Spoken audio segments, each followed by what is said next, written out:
إن الحمد لله نحمده ونستعينه ونستغفره ونعوذ بالله من شرور أنفسنا ومن سيئات أعمالنا من يهده الله فلا مضل له ومن يضلل فلا هادي له وأشهد أن لا إله إلا الله وحده لا شريك له وأشهد أن محمدًا عبده ورسوله يا أيها الذين آمنوا اتقوا الله حق تقاته ولا تموتن إلا وأنتم مسلمون يا أيها الناس اتقوا ربكم الذي خلقكم من نفس واحدة وخلق منها زوجها وبث منهما رجالا كثيرا ونساء واتقوا الله الذي تساءلون به والأرحام إن الله كان عليكم رقيبا يا أيها الذين آمنوا اتقوا الله وقولوا قولا سديدا يصلح لكم أعمالكم ويغفر لكم ذنوبكم ومن يطع الله ورسوله فقد فاز فوزا عظيما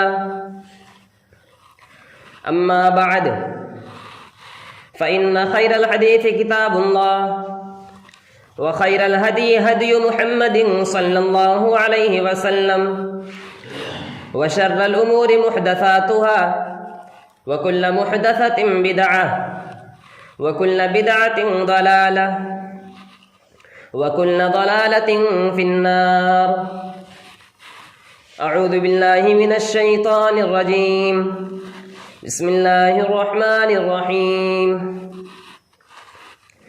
يوم نقول لجهنم هل امتلأت وتقول هل من مزيد وأزلفت الجنة للمتقين غير بعيد هذا ما توعدون لكل أواب حفيظ من خشي الرحمن بالغيب وجاء بقلب منيب ادخلوها بسلام ذلك يوم الخلود. وقال الله تعالى في موضع آخر وسارعوا إلى مغفرة من ربكم وجنة عرضها السماوات والأرض أعدت للمتقين. محترم حاضرین جمعہ، سامعین کرام، اس دنیا میں اگر کوئی انسان کوئی چیز ایجاد کرتا ہے تو اس کا کوئی نہ کوئی مقصد ہوتا ہے. دنیا کی کوئی بھی چیز بلا مقصد نہیں بنائی جاتی. اسی طریقے سے اللہ سبحانہ و تعالیٰ نے بھی اس کائنات کو تخلیق کیا تو اس کے پیچھے بھی اللہ کا مقصد تھا. بلا مقصد اتنی بڑی کائنات، اتنی وسیع و عریض کائنات اللہ سبحانہ و تعالیٰ نے تخلیق نہیں کیا. وہ مقصد یہی ہے کہ بندہ اپنے پروردگار سے ملنے کی تیاری کرے. جس دن اللہ رب العزت سے ہماری ملاقات ہوگی اس دن کے لیے ہم تیاری کریں. اللہ سبحانہ و تعالیٰ نے فرمایا افحسبتم انما خلقناکم عبثا وانکم الینا لا ترجعون. تم کیا سمجھتے ہو تمہیں یوں ہی بیکار پیدا کر دیا گیا، کوئی مقصد نہیں، کوئی وجہ نہیں، اور تمہیں لوٹ کر کے ہماری طرف نہیں آنا ہے؟ ہرگز نہیں. پیدا کیے جانے کا مقصد بھی ہے اور ہمیں لوٹ کر کے اللہ سبحانہ و تعالیٰ کی طرف جانا بھی ہے. اللہ نے اس کائنات کو کھیل تماشے کے لیے نہیں بنایا. وما خلقنا السماء والارض وما بینہما لاعبین. زمین و آسمان اور زمین و آسمان کے درمیان جو کچھ بھی ہے، جتنی بھی چیزیں ہیں، اللہ تعالیٰ نے انہیں کھیلنے کے لیے نہیں بنایا ہے.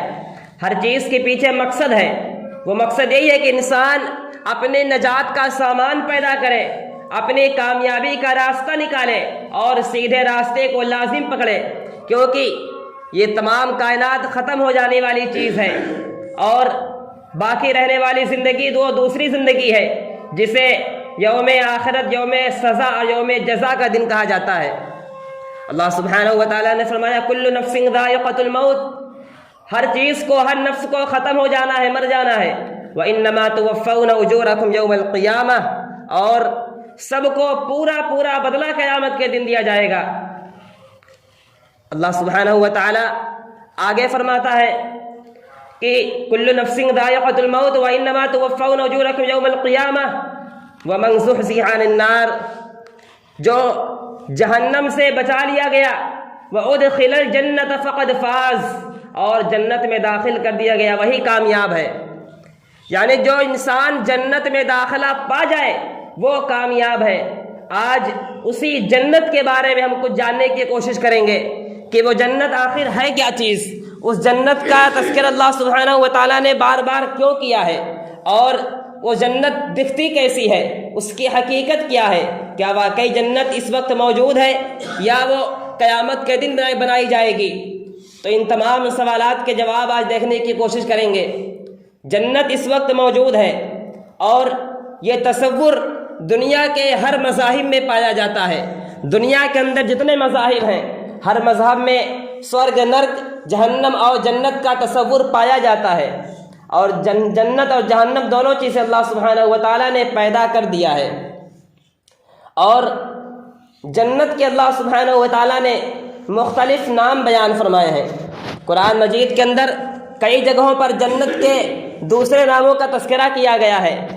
اللہ سبحانہ و تعالیٰ نے جنت کو صرف جنت کے نام سے قرآن مجید میں 66 مرتبہ تذکرہ کیا ہے، اور جنت کی جمع جنات کا اللہ سبحانہ و تعالیٰ نے قرآن مجید کے اندر 69 مقامات پر تذکرہ کیا ہے۔ اس سے جنت کی اہمیت اور جنت کی حقیقت کھل کر کے سامنے آ جاتی ہے۔ اس کے علاوہ اللہ سبحانہ و تعالیٰ نے جنت کے اور بھی دوسرے ناموں کا تذکرہ کیا۔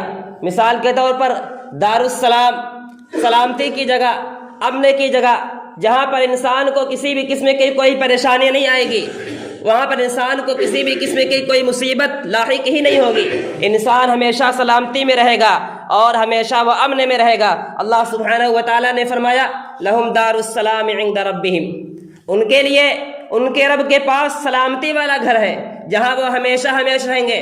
اور فرمایا واللہ یدعو الی دار السلام، اللہ سبحانہ و تعالیٰ انہیں سلامتی والے گھر کی طرف، دار السلام کی طرف بلاتا ہے۔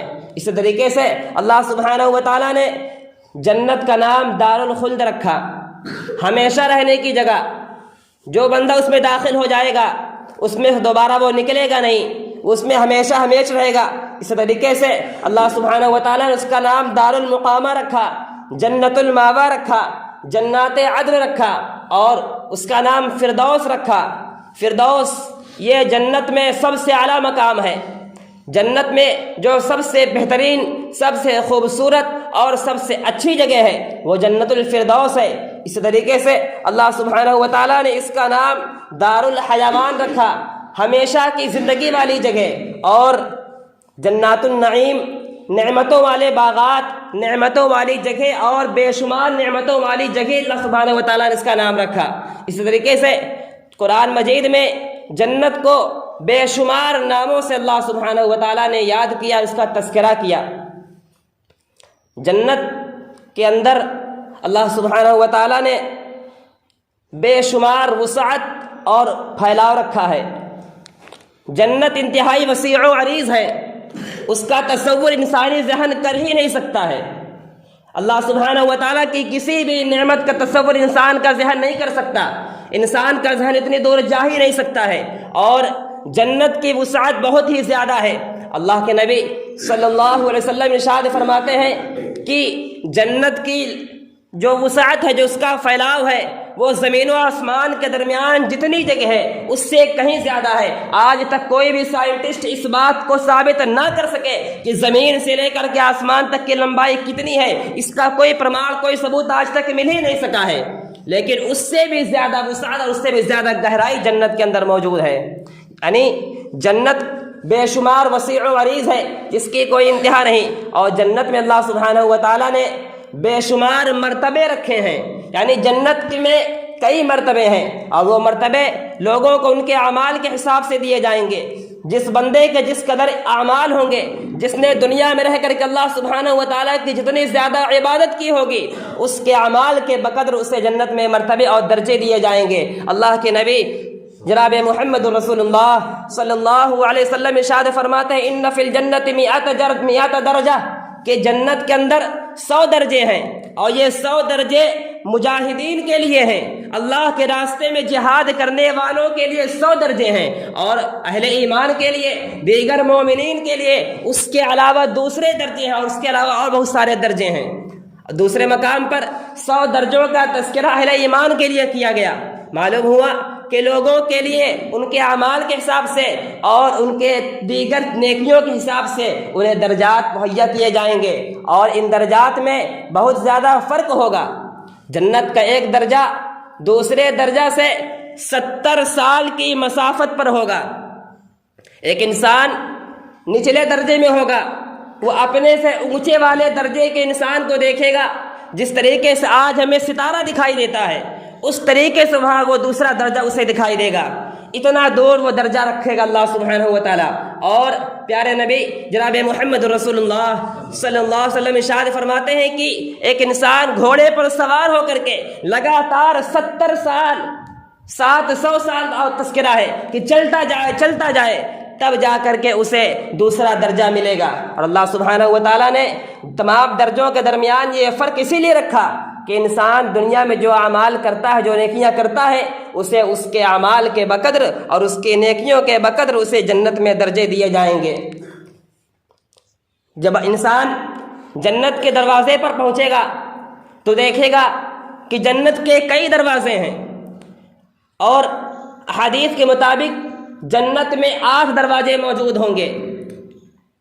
ان میں سے ایک دروازہ ان لوگوں کے لیے ہوگا جو نماز قائم کرتے ہیں، ان کے لیے باب الصلاح ہوگا۔ دوسرے لوگوں کے لیے جو روزے رکھتے ہیں ان کے لیے باب الریان ہوگا، اور جو اللہ کی راہ میں جہاد کرتے ہیں ان کے لیے باب الجہاد ہوگا، جو اللہ کی راہ میں صدقہ و خیرات کرتے ہیں ان کے لیے باب الصدقہ ہوگا، جو لوگ اللہ سبحانہ و تعالیٰ پر خالص یقین رکھتے ہیں، اللہ کے علاوہ کسی دوسرے کے دربار پر نہیں جاتے ہیں، اللہ پر خالص اور مکمل توکل اور یقین رکھتے ہیں، ان کے لیے جنت میں باب الایمن ہوگا۔ اور جو لوگ اپنے غصے پر قابو رکھتے ہیں اور دوسرے لوگوں کو معاف کر دیا کرتے ہیں، ان پر رحم کیا کرتے ہیں، ان کے لیے باب الکاظمین والغیظ ہوگا، اور باب الغیظ اور باب الکاظمین ہوگا۔ اس طریقے سے جنت کے اندر کل 8 دروازے رکھے ہوں گے۔ اللہ کے نبی جناب محمد رسول اللہ صلی اللہ علیہ وسلم ارشاد فرما رہے ہیں، سامنے صحابہ کرام بیٹھے ہوئے ہیں، صحابہ کرام کی لگن دیکھیے، وہاں پر ابو بکر صدیق رضی اللہ تعالیٰ عنہ بھی بیٹھے ہوئے ہیں، وہ سن رہے ہیں کہ پیارے نبی فرما رہے ہیں جنت کے 8 دروازے ہیں۔ وہ کہتے ہیں اللہ کے نبی کیا کوئی ایسا بندہ بھی ہے جسے جنت کے 8 دروازوں سے بلایا جائے گا، جسے ایک دروازے سے نہیں، جنت کے 8 دروازے سے فرشتے ان کا استقبال کریں گے اور انہیں بلایا جائے گا؟ اللہ کے نبی بیان فرماتے ہیں ہاں یقیناً ایسے لوگ بھی ہوں گے، کچھ لوگ ایسے خوش نصیب ہوں گے جو جنت میں پہنچیں گے، جنت کے دروازے پر جا کر کے کھڑے ہوں گے، اور جنت کے 8 دروازے سے فرشتے ان کا استقبال کر رہے ہوں گے، انہیں بلا رہے ہوں گے، وہ جس دروازے سے چاہیں گے جنت میں داخل ہو جائیں گے۔ اور مجھے یقین ہے کہ تم بھی انہیں خوش نصیب لوگوں میں سے ایک ہو۔ معلوم ہوا کچھ لوگ ایسے ہوں گے جنہیں قیامت کے دن جنت کے 8 دروازوں سے بلایا جائے گا۔ اور ایک حدیث کے مطابق پیارے نبی جناب محمد رسول اللہ صلی اللہ علیہ وسلم ارشاد فرماتے ہیں جو انسان اچھی طریقے سے وضو کرتا ہے اور وضو کرنے کے بعد وہ کلمہ شہادت پڑھتا ہے، وضو کے بعد کی دعا پڑھتا ہے، تو اسے قیامت کے دن 8 دروازوں سے بلایا جائے گا۔ یہ تو جنت کے دروازے ہوئے۔ اس کے علاوہ جب انسان جنت کے دروازے پر پہنچے گا تو وہاں دیکھے گا کہ جنت کے دروازے کتنے وسیع و عریض ہیں، کتنے چوڑے ہیں۔ آج دنیا میں انسان کے گھر کے دروازے مشکل سے 5 فٹ کے ہوا کرتے ہیں، لیکن جنت کے دروازے انتہائی چوڑے ہیں۔ اللہ کے نبی جناب محمد رسول اللہ صلی اللہ علیہ وسلم ارشاد فرماتے ہیں کہ والذی نفسی بیدہ ان ما بین المصراعین من المصارع الجنہ کما بین مکہ و حجر، جنت کے جو دروازے ہیں ان کے کواڑ اتنے دور دور ہیں جیسے مکہ اور حجر کے درمیان کی لمبائی ہے، اور مکہ اور حجر کے درمیان کی دوری 1000 کلومیٹر سے بھی زیادہ ہے۔ اسی طریقے سے دوسری روایت کے مطابق آپ نے فرمایا جتنی لمبائی مکہ اور بصرہ کے درمیان ہے، مکہ اور بصرہ کے درمیان کی دوری بھی 1000 کلومیٹر سے زیادہ ہے۔ معلوم ہوا جنت کے جو دروازے ہیں ان کے جو کواڑ ہیں وہ کواڑ ایک دوسرے سے 1000 کلومیٹر کے مسافت پر ہیں، یعنی جنت کے تمام دروازے 1000 کلومیٹر کے مطابق چوڑے ہوں گے۔ اللہ اکبر! یہ کتنی بڑی جنت کی خوش نصیبی ہے، اور یہ اللہ سبحانہ و تعالیٰ نے اس کو بیان کر کے یہ انسانوں کو کس قدر ابھارا ہے کہ انسان جنت میں جانے کی زیادہ سے زیادہ کوشش کرے۔ یہ جنت کے دروازے ہوئے، دروازوں کے درمیان کی آپس میں دوری ہوئی۔ اب جب جنت کے اندر انسان داخل ہوگا تو وہاں پر کیا دیکھے گا؟ جنت کے اندر کی بہت ساری نعمتیں ہوں گی، ان میں سے ایک نعمت جنت کے وہ چشمے ہوں گے جن میں سے پانی ابل رہا ہوگا، پانی پھوارے کی طرح نکل رہا ہوگا، اور اس سے بے انتہا خوشبو آ رہی ہوگی۔ وہ خوشبو کستوری جیسی ہوگی، جو آج کی دنیا میں سب سے بہترین خوشبو مانی جاتی ہے، اس خوشبو کی طرح وہ جنت کے چشمے ہوں گے۔ اللہ سبحانہ و تعالیٰ نے قرآن مجید میں کئی مقامات پر جنت کے چشموں کا تذکرہ کیا، فرمایا ان المتقین فی جنات وعیون، بلا شبہ متقی لوگ، اللہ سے ڈرنے والے لوگ جنت میں ہوں گے، باغات میں ہوں گے اور چشمے میں ہوں گے۔ اسی طریقے سے اللہ سبحانہ و تعالیٰ نے فرمایا ان الابرار یشربون من کأس کان مزاجها کافورا، جو لوگ نیک ہیں، اللہ سے ڈرنے والے ہیں، وہ ایسے چشموں سے پانی پیئیں گے جس میں کافور کی آمیزش ہوگی، جس میں کافور ملا ہوا ہوگا۔ اسی طریقے سے اللہ کے نبی جناب محمد رسول اللہ صلی اللہ علیہ وسلم نے بھی ایسے کئی مقامات پر جنت کے چشموں کا تذکرہ کیا، اور ان کی مٹھاس کو بھی واضح کیا، اور اس کی خوشبو کو بھی واضح کیا۔ اللہ سبحانہ و تعالیٰ نے فرمایا فیہما عینان نضاختان، جنت میں جو 2 باغ ہوں گے اس کے چشمے فواروں کی طرح ابل رہے ہوں گے، اور اس کا مطلب یہ ہے، صحابہ رسول اس کی تشریح کرتے ہوئے فرماتے ہیں جس طریقے سے آج ہمارے گھروں پر بارش ہوا کرتی ہے، ویسے جنت کے چشموں کا پانی جنتی محلوں کے اوپر گرے گا۔ اللہ اکبر! جس طریقے سے آج ہماری دنیا میں بارش ہوا کرتی ہے، ویسے جنت میں فواروں کا پانی جنت کی محل کے اوپر گرتا رہے گا، اور یہ کس قدر حسین منظر ہوگا۔ اس کے بعد جنت میں بہت ساری نہریں بھی ہوں گی، اور اس میں نہر صرف پانی کی نہیں ہوگی، جنت میں نہر دودھ کی بھی ہوگی، جنت میں نہر شہد کی بھی ہوگی، اور جنت میں نہر شراب کی بھی ہوگی۔ اللہ سبحانہ و تعالیٰ نے فرمایا مثل الجنت التي وعد المتقون، جو لوگ اللہ سبحانہ و تعالیٰ سے ڈرتے ہیں ان کے لیے جنت کا وعدہ کیا گیا ہے۔ وہ جنتیں کیسی ہیں، اس میں کیا کیا ہے؟ اللہ سبحانہ و تعالیٰ نے فرمایا فیہا انہار من ماء غیر آسن، اس میں ایسے پانی کی نہریں ہیں جو کبھی بدمزہ ہوگا ہی نہیں، جس پانی کے اندر سے بدبو ہی نہیں آئے گی۔ اور اللہ سبحانہ و تعالیٰ نے فرمایا اس کے آگے کہ فیہا انہار من ماء غیر آسن وانہار من لبن لم یتغیر طعمہ، اس میں دودھ کی نہریں ہوں گی، وہ دودھ جو کبھی بدمزہ ہی نہیں ہوگا، جس کا ذائقہ کبھی نہیں بدلے گا۔ اس طریقے سے اللہ سبحانہ و تعالیٰ نے فرمایا وانہار من خمر لذۃ للشاربین، ایسی شراب کی نہر ہوگی جو اس کے پینے والے کو ایک دم مست کر دے گی، اس کو مسرور کر دے گی۔ اور فرمایا وانہار من عسل مصفی، اس میں صاف و شفاف شہد کی نہریں ہوں گی۔ اللہ سبحانہ و تعالیٰ نے ان چاروں چیزوں کے کمی کو بھی، جو ان کے اندر نقص ہے، اس کو بھی واضح کر دیا۔ پانی اگر کچھ دن تک رکھا رہ جائے اس کا مزہ بدل جاتا ہے، اس میں سے بدبو آنے لگتی ہے۔ دودھ رکھ دیا جائے وہ پھٹ جاتا ہے، اس کا ذائقہ تبدیل ہو جاتا ہے۔ شراب کھٹی ہو جایا کرتی ہے، شہد خالص نہیں رہتی، اس میں ملاوٹ ہو جاتی ہے، لیکن وہ جنت کی چیزیں ایک دم خالص ہوں گی۔ اللہ سبحانہ و تعالیٰ نے ان تمام عیوب سے ان کو پاک کر دیا ہے۔ اسی طریقے سے اللہ کے نبی جناب محمد رسول اللہ صلی اللہ علیہ وسلم نے فرمایا کہ یہ جنت کی نہریں یہ مقام فردوس سے جاری ہوتی ہیں، جو جنت میں سب سے اعلیٰ مقام ہے، جسے اللہ سبحانہ و تعالیٰ نے فردوس کا نام دیا ہے، یہ تمام نہریں وہاں سے جاری ہوتی ہیں۔ جنت میں چشمے بھی ہیں، نہریں بھی ہیں، تو وہاں پر یقیناً درخت بھی ہوں گے، انسان کے کھانے کے لیے پھل بھی ہوں گے۔ یقیناً جنت میں درخت بھی ہیں، اور جنت کے درخت کیسے ہیں؟ پیارے نبی جناب محمد رسول اللہ صلی اللہ علیہ وسلم نے ارشاد فرمایا کہ اگر انسان اس درخت کے نیچے گھوڑے پر سوار ہو کر کے مسلسل سفر کرتا رہے تو وہ لگاتار 100 سال تک سفر کرتا رہے گا، لیکن اس درخت کا سایہ کبھی ختم ہونے والا نہیں ہے۔ اللہ اکبر۔ اللہ سبحانہ و تعالیٰ انسان کے اعمال کی بدولت اس کے لیے جنت میں درخت لگایا کرتا ہے۔ جب انسان سبحان اللہ، الحمدللہ، لا الہ الا اللہ، اللہ اکبر کہتا ہے، اللہ سبحانہ و تعالیٰ ان میں سے ہر کلمات کے بدلے، ہر کلمے کے بدلے اللہ تعالیٰ اس کے لیے جنت میں ایک درخت لگا دیا کرتا ہے۔ وہ درخت اتنا سایہ دار ہوگا، اتنا عظیم ہوگا کہ اس کا سایہ ہی ختم ہونے والا نہیں ہوگا۔ اللہ سبحانہ و تعالیٰ نے قرآن مجید میں کئی مقامات پر جنت کے درختوں کا تذکرہ کیا ہے۔ جنت میں درخت بھی ہوں گے تو ان میں پھل بھی ہوں گے، یقیناً جنت میں پھل بھی ہوں گے۔ اللہ سبحانہ و تعالیٰ نے قرآن مجید میں ہی کئی مقامات پر جنت کے پھلوں کا بھی تذکرہ کیا ہے۔ اللہ سبحانہ و تعالیٰ نے فرمایا وَفَاكِهَةٍ كَثِيرَةٍ لَا مَقْطُوعَةٍ وَلَا مَمْنُوعَةٍ۔ جنت میں بے شمار پھل ہوں گے، نہ تو وہ کبھی ختم ہوں گے، نہ جنتی لوگ اس سے روکے جائیں گے۔ آج دنیا کے اندر پھل موسمی ہوا کرتے ہیں، جس موسم میں پھلوں کی بہار ہوتی ہے اسی موسم میں پھل ملتے ہیں، اور بعض اوقات ایسا ہوتا ہے انسان پھل لینے کی قدرت نہیں رکھتا ہے، لیکن جنت میں ایسا نہیں ہوگا۔ ہر پھل وہاں پر ہر موسم میں موجود رہے گا، جب انسان چاہے گا اسے فوراً وہ پھل اس کے پاس حاضر کر دیا جائے گا، اور وہ پھلوں کے گچھے، انگور کے بیل انسان کے پاس لٹکتے ہوں گے، انسان جب چاہے گا اس سے توڑ لے گا اور ان پھلوں کو کھا سکے گا۔ جنت میں درخت بھی ہیں، پھل بھی ہے، تو ضروری ہے کہ انسان کے رہنے کے لیے بھی کوئی جگہ ہو۔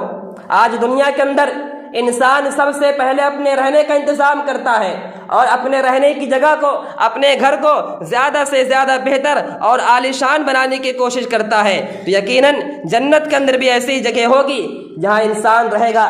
وہ جگہ کیسی ہوگی؟ جہاں انسان رہے گا اس جگہ کی مٹی کیسی ہوگی؟ اللہ کے نبی جناب محمد رسول اللہ صلی اللہ علیہ وسلم ارشاد فرماتے ہیں کہ جب میں معراج پر گیا تو مجھے جنت میں لے جایا گیا، وہاں پر میں نے دیکھا کہ جنت کی مٹی کستوری کی ہے، اور دوسری روایت میں ہے کہ جنت کی مٹی زعفران کی طرح ہوگی۔ آج اس دنیا کے اندر سب سے کشش والا اور لوگوں کو اپنی طرف کھینچنے والا کوئی رنگ ہوتا ہے تو وہ زعفران کا رنگ ہوتا ہے۔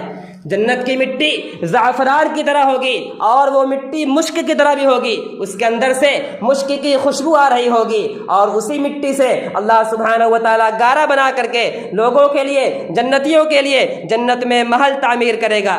جنت کے محل کیسے ہوں گے؟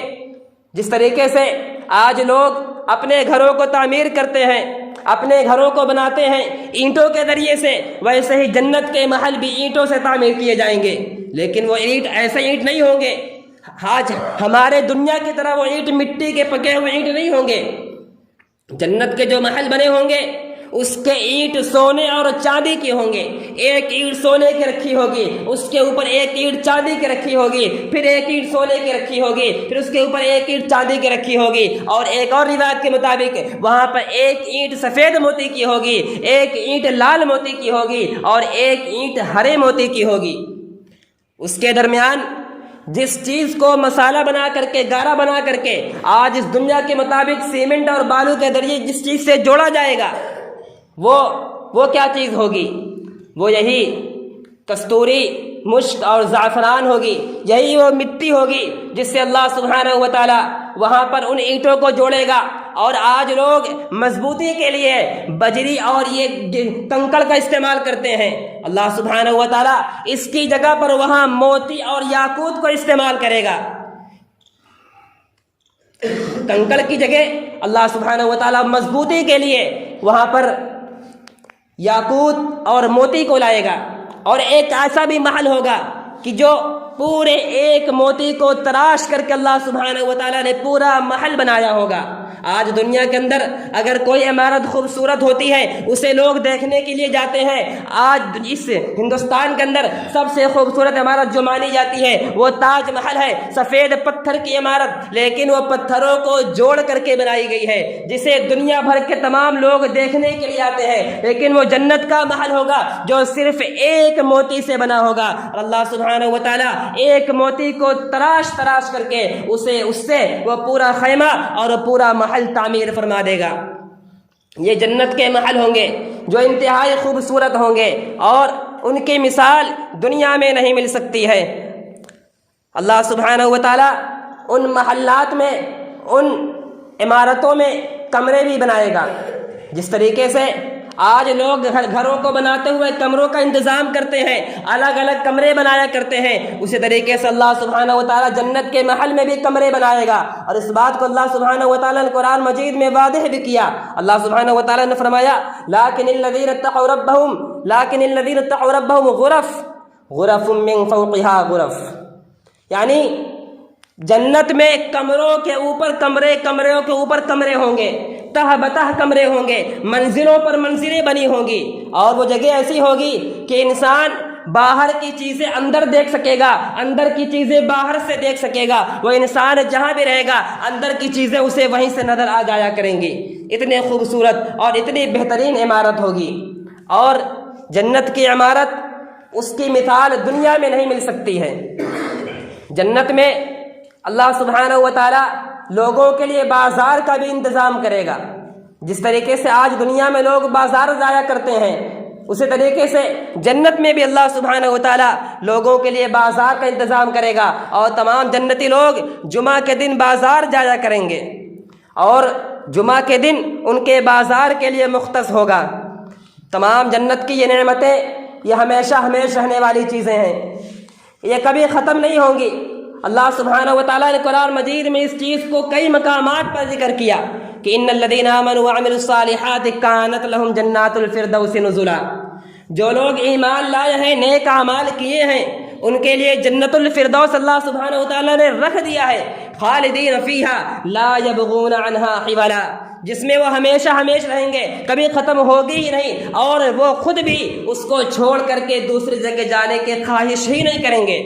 آج دنیا میں انسان یہ سوچتا ہے کہ میرے پاس مال و دولت آ جائے، اور جب اس کے پاس مال و دولت آ جایا کرتی ہے تب وہ سوچتا ہے کہیں ایسا نہ ہو یہ مال و دولت میرے پاس سے ختم ہو جائے، یا کہیں ایسا نہ ہو کہ میں ہی اس دنیا سے چلا جاؤں، میرا ہی انتقال ہو جائے، یا ایسا ہو سکتا ہے کہ میں بیمار ہو جاؤں، لاغر ہو جاؤں، اور میں ان نعمتوں کو استعمال کرنے کے لائق ہی نہ بچوں۔ لیکن اللہ سبحانہ و تعالیٰ وہاں پر ایسا کچھ ہونے والا نہیں ہے، ایسا کچھ اللہ سبحانہ و تعالیٰ وہاں پر کرے گا ہی نہیں۔ انسان ہمیشہ ان نعمتوں کو استعمال کرتا رہے گا، وہ نعمتیں اللہ سبحانہ و تعالیٰ اس سے کبھی نہیں چھینے گا، اور نہ ہی انسان کو وہاں پر کبھی موت آئے گی۔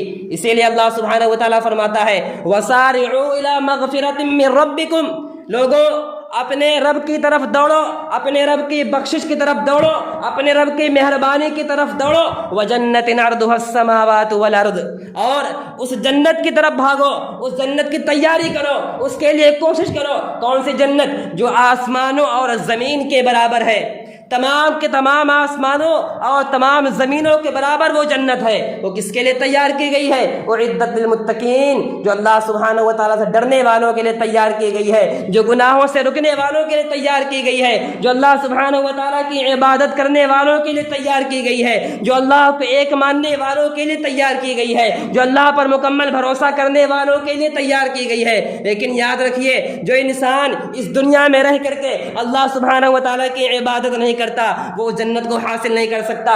جنت کی نعمتیں اتنی عظیم ہیں، اتنی خوبصورت ہیں، اتنی شاندار ہیں، وہ ہمیں آسانی سے ملنے والی بھی نہیں ہے۔ اس دنیا میں ان کی کوشش کرنی ہے، اس دنیا میں رہ کر کے ان کی تیاری کرنی ہے، تب جا کر کے وہ نعمتیں ہمیں حاصل ہوں گی۔ لیکن جو لوگ اس دنیا میں رہ کر کے جنت کی تیاری نہیں کرتے وہ ان تمام نعمتوں سے محروم رہیں گے۔ جو لوگ اس دنیا میں رہ کر